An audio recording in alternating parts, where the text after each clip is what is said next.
talagang nung nag-desisyon tayo na tayo naging pag-anahan. So ako, base sa direktiba ng Pangulong Marcos, kaya talagang walang tigil yung support ang binigay sa atin ng City of Manila at saka ng MMDA. So ang masasabi lang natin, dito makikita na natin yung progreso. Kasi 5 taon, ulit-ulit si Yorme dito, si Yorme dito.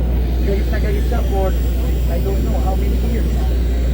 8 years na simula nung pinagawa ito noong 2018 hanggang ngayon.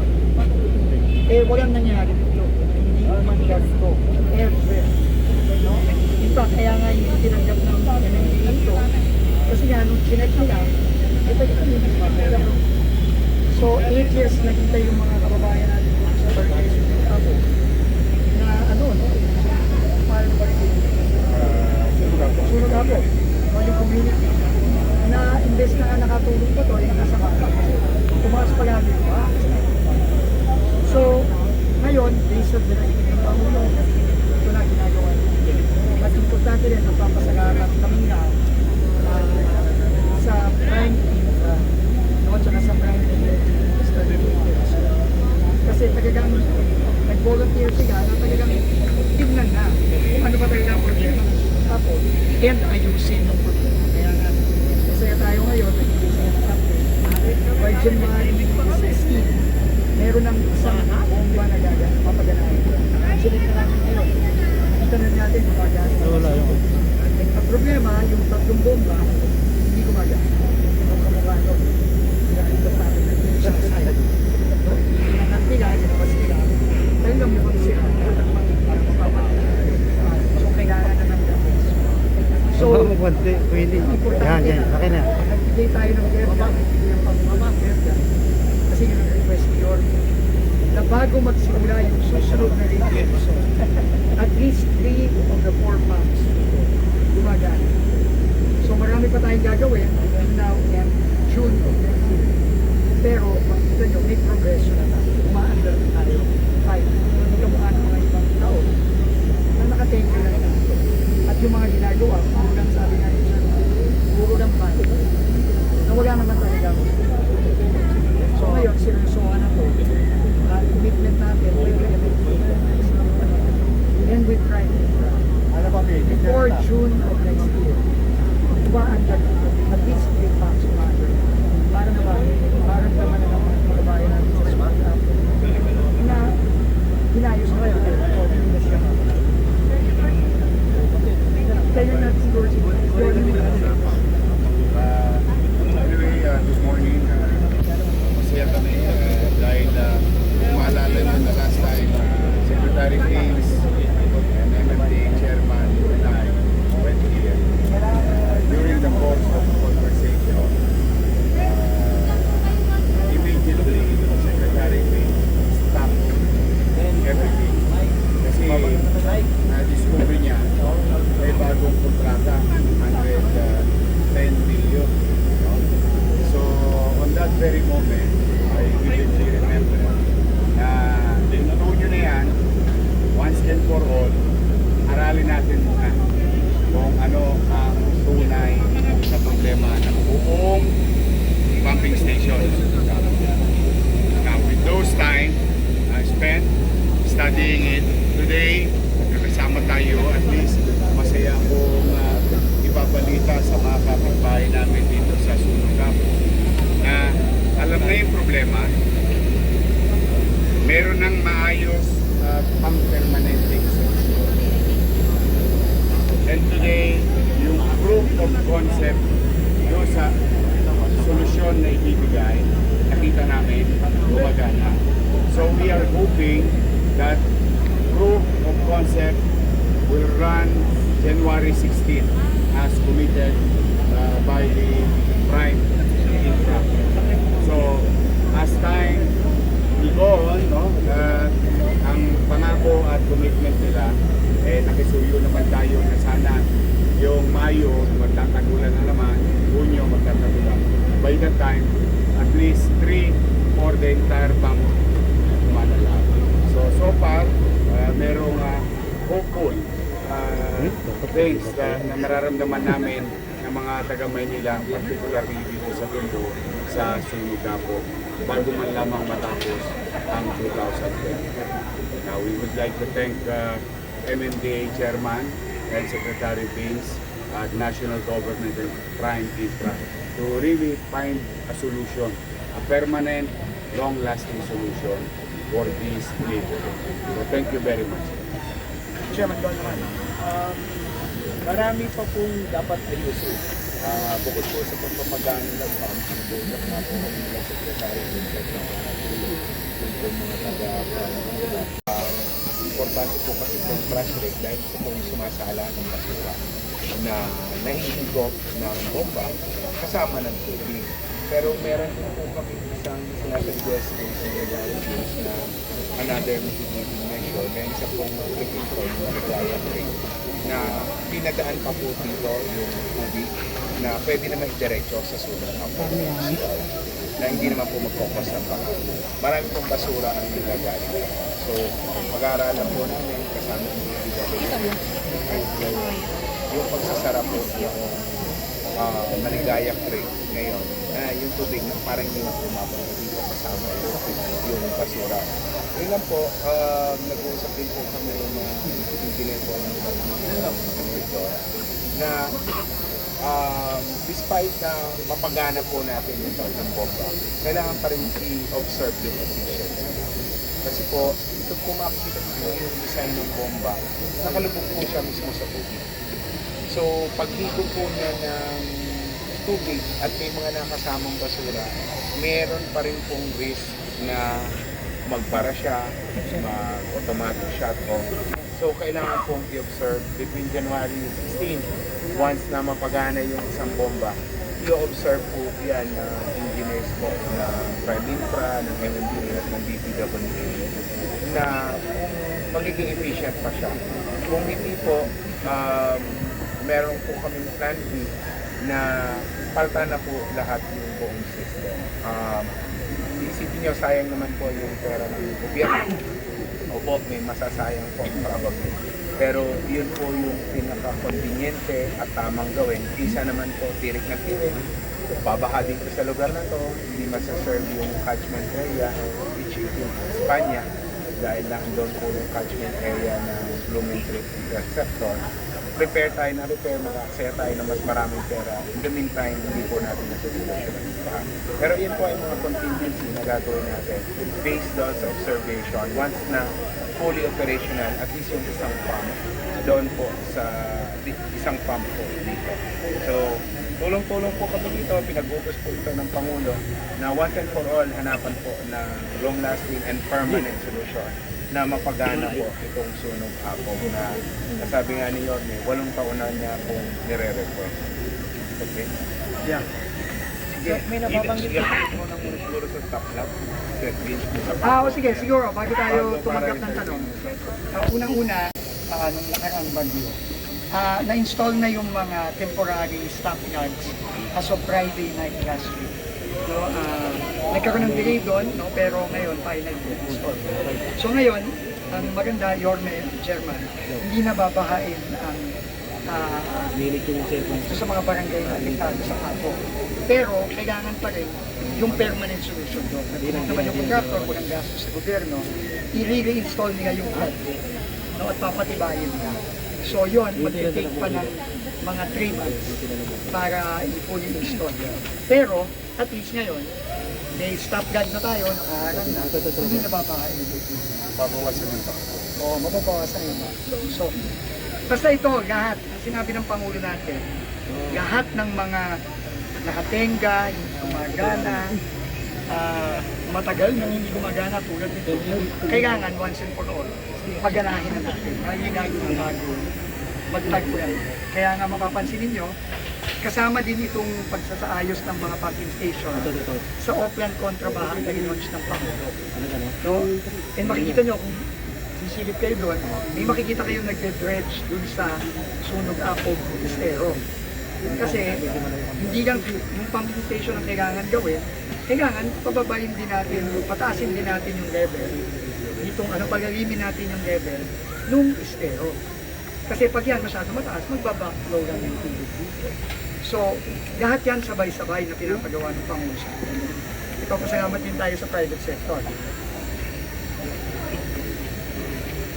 Oo, kung maalala ninyo, yung may 3 pumping station sa Ross Boulevard din na hindi gumagana. Lahat yun, papaganahin na. So lahat ng mga matagal ng problema, matagal ng nakatenga, ang sabi ng Pangulo, paganahin na lahat yan bago magtag-ulan ulit. So yun ang pipilitin natin. Sir, yung contractor po dito, yung Lebron contractor, may pananagutan po ba? Yung pananagutan, darating tayo dyan. Hindi pwedeng walang managot dito. Kasi hindi ganito, mag-1 bilyon na yung ginagastos nito. Kasama itong bagong kontrata ng Lebron. No? May mananagot dito for sure. At hindi lang yung pera. Yung perwisyo na dinulot nito sa mga constituents ni York, sa mga kababayan natin. Kailangan may managot doon. So, aabot din tayo dyan. Nag-open na kami ng investigasyon dito. Pero ngayon, ang focus natin, solusyon. Kasi, kung hindi tayo gagawa nito, bahala naman dito sa sunog apog next rainy season. Pati sa Espanya. So, ayaw ng payagan ng Presidente at York. So, gagawin natin ang lahat para talagang prevent. Yung tipo ng basura, kontra baka po nababanggit at nababanggit sa sekretary dito, problema sa basura dito. Nagkakaroon ka na dalang problema sa submersible, etc. Paano po ba kukuha yung tulong na barangay sa community upang mabawasan po yung problema sa basura? Yung pagkira po kami pag-tulong. Yes, in fact, under the Executive Order number 3 since July, I tasked all the barangays, 896 of them, to really declog all our drainage system, inland and in the streets. Kaya malaking volume talaga ang nawala sa ilalim ng informal namin. But the thing is, ang Maynila is interconnected to Metro Manila. At ang Maynila ang tagasalo ng lahat ng agos ng tubig from the eastern port. At ang agos ng tubig, hindi lamang tubig ang dumarating sa Maynila, kasama ang basura nila. But then again, through the concerted effort ng MMDA at ng City of Manila, we try to manage whatever solid materials in the body of water. At yung mga pumping station naman na under sa tangan-tangan ng MMDA, may mga trash truck naman sila. And that MMDA and City of Manila working hand in hand to eliminate all those solid materials in the body of water. So it will continue. The one that you are seeing here is yung sinasabi ni Chairman. Yung mekanismo na haharang sa basura na hindi maiwasan na nanggagaling sa Eastern Port kasabay ng agos ng tubig ay sira. So yun yung sinasabi kanina. So now, be that as it may, ang buong facility naman, every corner of it, napag-aralan na ng Prime Team. Now, having said that, measures are going to be taken. And one of those is na-witness natin ngayon. So far, if I may borrow yung statement ni Secretary D, at least, kung meron mang masasalubong ang tao dito sa Sunog Apog sa bagong taon na ito, ay pag-asa. Pag-asa na yung 8 taon nilang paghihirap, maiibsan na in the coming weeks and a few months. But rest assured, whatever materials in the body of water, MMDA and your local government will address it. Di ba ito po, we took the rehab plan, yung sa Lebron, parang we reviewed the rehab plan. Yung assessment po natin, ano ba yung what was wrong with it, and paano natin iniba yung ginagawa ng effort of rehab? Okay, I think sinimplify lang muna. No? Check lahat ng bomba, yung gumagana, number 1. Diba? And nakita na, may mga gumagana, may hindi gumagana. No? Ikagawa, i-check yung ibang component, yung trash rate. Kasi bagay wala yung bomba, kung hindi gumagana yung trash rate, kasi papasok lahat ng basura, barado kagad. Baka wala pang isang oras na nagpapump yan, barado. So, ang napansin namin nung nakaraan, band-aid ang approach. Hindi kabuuan. Ngayon, ang ginagawa na natin, sa tulong ng Prime Minister, buunan para pamatagalan yung solusyon. you. Other matters, yung sa setting po. O sige. I-ano na natin, baka may tanong pa kayo kay Yorme, tsaka sila, baka madamay pa sila. May tanong pa ba kayo kay Yorme, kay Gatson?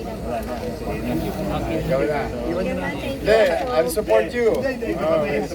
Support kami. Sa Gedli lang kami.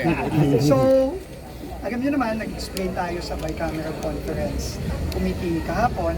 At after nung pag-uusap pa namin sa Senate, nag-issue tayo ng statement ngayon, humingi tayo ng paumanhin po sa ating mga senador dahil yung pong datos na pinadala ng DPWH several weeks ago ay clearly hindi sapat para makapaggawa ng tama at accurate na pag-a-adjust sa mga cost ng mga proyekto base na rin doon sa pagbaba natin ng mga presyo. So, sumulat tayo sa Senado ngayon at nag-issue tayo ng statement, humihingi tayo ng paumanhin sa pagkukulang natin doon. Pero ang objective talaga natin dito is isa. Kailangan mapababa natin, finally, after so many years, ang presyo ng materyales ng mga proyekto sa DPWH. At yon ay common purpose ng Pangulo at ng Kongreso. So yan ay committed tayo dyan, committed ang Pangulo. Paulit-ulit natin sasabihin, ngayon na naibaba na natin, never nang tataas yan. Pero ngayon, sa kasalukuyan, nandun na ang mga staff natin sa Senate para i-apply na yung mas accurate na adjustment. Para ma-incorporate na natin yung howling, yung siyempre, pag bumili ka ng graba o ng asfalto o ng buhangin, siyempre, kailangan i-incorporate mo doon yung pagbiyahe, hindi naman yung nagagagdag na lang galing sa, di ba? Sa gamit, di ba? Kailangan yung biyahe. So, kasama yon sa mga ina-adjust mo. At tingin natin, magkakaroon na tayo ng very clear solution dito sa problema natin para ma-ensure din na yung mga proyekto ng DPWH ma-implement naman ng tama, incorporating yung pagbaba sa cost ng material. So, very confident tayo na with this, masusolusyon na natin. Sec, the other day po, you mentioned na parang baka hindi kakayanin na i-adjust lahat. Impossible na i-adjust lahat Imposible on talaga. time. Kung iisa-isay natin ang mga proyekto, 10,000 proyekto kasi yan, hindi talaga tayo matatapos. No, that will take months. Pero ang ginawa natin ngayon, gagawa tayo ng mas accurate na estimate. Kasi estimate lang naman talaga yung ginawa. Di ba? So, ito mas accurate na estimate. So, pero, i-apply pa rin natin, pag pumasa na yung budget, i-apply pa rin natin based on Department Order 110, Series of 2025, yung ginabas natin ng Biyernes, mandating all regional district to apply the changes in prices, the reduction in prices for each and every project of DPWH. Doon talaga gagalabas kung ano yung final na magiging adjustment per project. So, doon natin magagaman kung may dagdag na savings, mabuti. Diba? At makakatipid tayo sa mga savings ng gobyerno. Sir, gano'n ka-importante na maibalik yung natanggal na contest na budget? Importante yun para masigurado lang na walang mga project o minimal ang mga project na magiging unimplementable. Kasi sinabi ko nga, kung nakita niyo yung presentation ko kahapon, isang araw, may mga project na sobrang bawas, hindi na may implement ng tama. So yun naman ang tingin ko nakakaintindi naman natin.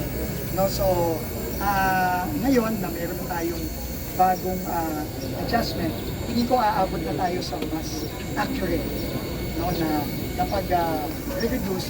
Pero iaan pa rin yun. I-apply pa rin natin kada project kapag pumasa na ito. At yun naman makikita din natin yung very transparent tayo doon. Halimbawa, nag-implement tayo ng proyekto dito sa Maynila, halimbawa, ng mga bagong mga hardware,